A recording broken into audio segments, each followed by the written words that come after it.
I just finished a Chael Sonnen video talking about the odds coming into the main event this weekend, and he is blatantly lying to you. Like, I understand that I am an Alexander Volkanovski fanboy, but the odds should be bigger going into this weekend, not smaller. Yair Rodriguez is getting too much respect from the UFC media. He is just straight up lying to you. I'm going to cover it, plus my thoughts on the main events right now. Okay, so what set all this off for me is in Chael's most recent videos, he's talking about how Yair Rodriguez won his last 2 fights on the ground and how he's a proper champion, and he's just, number one, straight up lying in one of those, and he uses his own arguments in the video to set this up. What he's talking about is there is the word champion at the end of interim champion, so he's a very real champion, and that he won his last fight by submission. But if you actually go to Tapology and look at Brian Ortega versus Yair Rodriguez, it literally says via shoulder injury. It was a doctor's stoppage that really ended the fight, and he won via injury to Brian Ortega. He didn't win via submission. So he's just come out and lied about this, and I get why. Like, Chael Sonnen works for the UFC, and the UFC are trying to pump this fight up and make Yair Rodriguez look like a real threat to Volkanovski. And I think you don't have to lie to do that. Like, Rodriguez is a real threat to Alexander Volkanovski.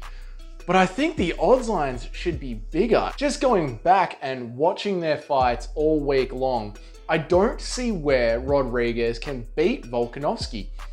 If we look at Rodriguez's career, guys, his worst loss to me was to Frankie Edgar, and that's where he got completely out-grappled and dominated. Then when you're looking at upcoming prospects and how they should be fighting, you want to watch their career closely and ask yourself, okay, let's see if that grappling question ever got answered. And I don't think that question ever did get answered. Like, again, look at the Ortega fight for a moment. In the Ortega fight, for as long as it lasted, Brian Ortega was pushing Yair Rodriguez up against the cage and holding him there the entire time, and then eventually took him to the ground. So you can say that Yair Rodriguez's grappling was tested there, and he failed that. If you go back to the Holloway fight, Holloway was getting off some really good ground and pound and some really good grappling in the last 2 rounds of that fight as well. So again, Yair Rodriguez's grappling failed there too. Let's look at Alexander Volkanovski's grappling.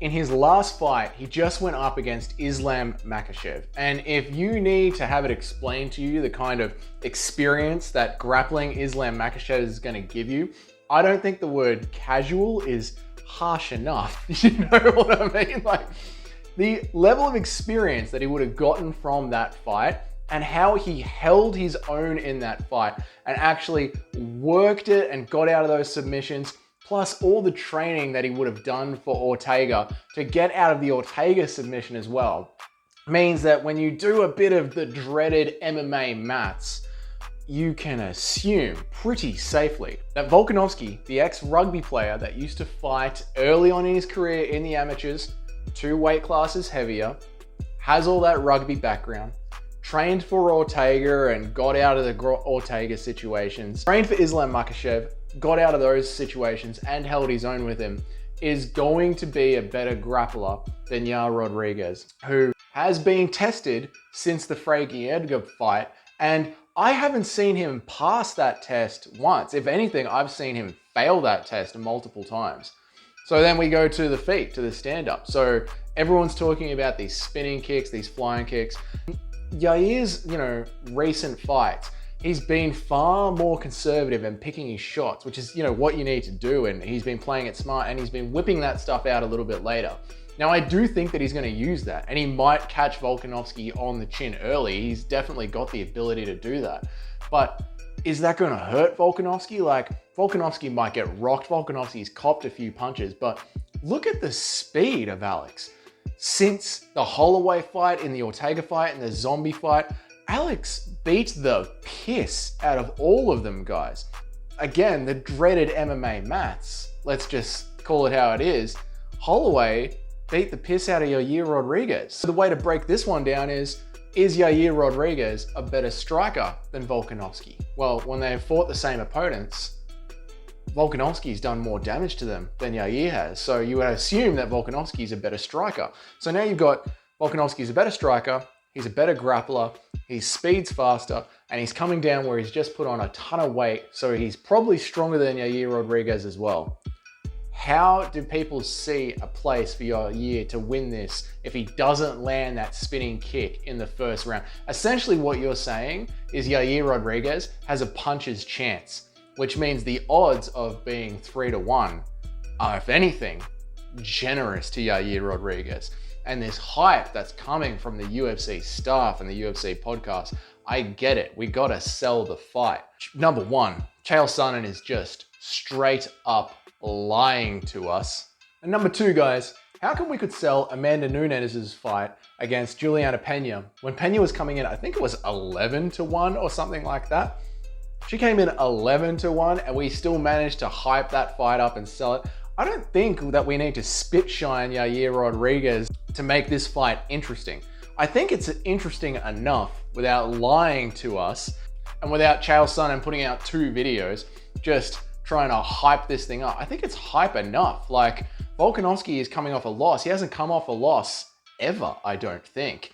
So how is he going to react to that coming into this fight? Is he going to be more fired up? Are we going to see an even bigger bloodbath than what he put on Holloway and what he put on Ortega and what he put on the Korean Zombie? Like, I think that is a pretty hype question to ask. Like, is Yair Rodriguez going to leave this thing in an ambulance? Is he going to walk out of the cage? Or are we going to see another brutal finish from Volkanovski without making shit up, Chael?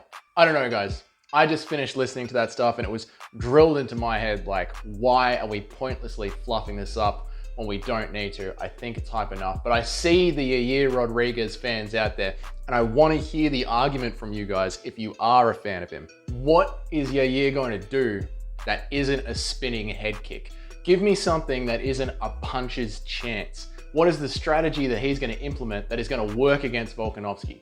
Because styles make fights, and the more tools that you have in your toolbox to win the fight, the greater the chances that you have to win the fight. Which means if I was setting the line for this fight, I'd be setting it at 5-1, not 3-1. Like I said, we're being too generous to Yair. So please, tell me down in the comments, how is Yair going to win this fight?